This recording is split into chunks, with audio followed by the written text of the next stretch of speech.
Mayor. People who've done something outstandingly stupid hate being reminded of that by people saying, "Told you so."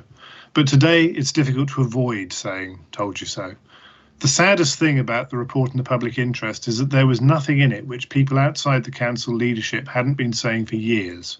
And that's a few of its own backbenchers, all the members of the opposition, trade unions, staff, local bloggers, all saying it, all ignored.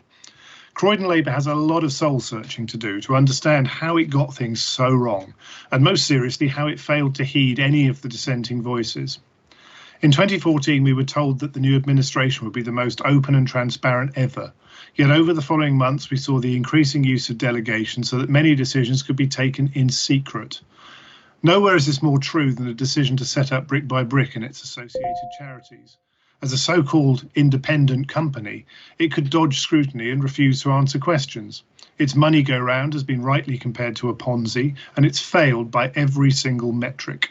It was a manifesto pledge of the Conservatives in 2018 that it should be closed down, and how I wish we'd been given the opportunity to do that. The excessive use of delegations is illustrated in the purchase of Croydon Park Hotel, where we were given 24 hours notice of a decision to sign the deal the next day. It was clearly high risk, entering the council into a world where it had no expertise or credibility. Good enough reasons for the council to perhaps slow down and do its due diligence in a very public way, have its assumptions tested by experts. No, not in the mad world of Croydon Labour. Banged through on the nod with barely a second thought, in spite of the protests of the opposition and a few brave souls on its backbenches. The finances have been made much worse by the setting of hopelessly naive social care budgets, a practice which went on year after year. These budgets were massively overspent within weeks of being set.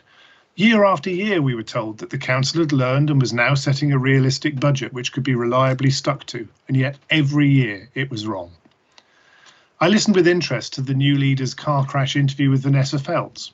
She was pressed repeatedly to tell listeners exactly what it was she felt responsibility for in this financial catastrophe. 3 times she couldn't say, but I can. Councillor Ali was 1/10 of the cabinet which approved every single one of these catastrophic decisions. As far as we can see, she disagreed with none of it.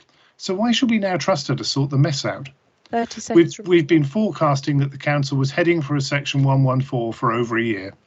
This summer, Labour's line was that this was all because of COVID, but that's clearly untrue. The front door was rotten. COVID was just the boot that finally kicked it in. I agree with most of the recommendations in the report and can only hope that Labour has the humility to rethink its entire approach to the governance of the town in the 18 months left before the residents get the chance to replace them with a competent Conservative administration. Thank you, Madam Mayor.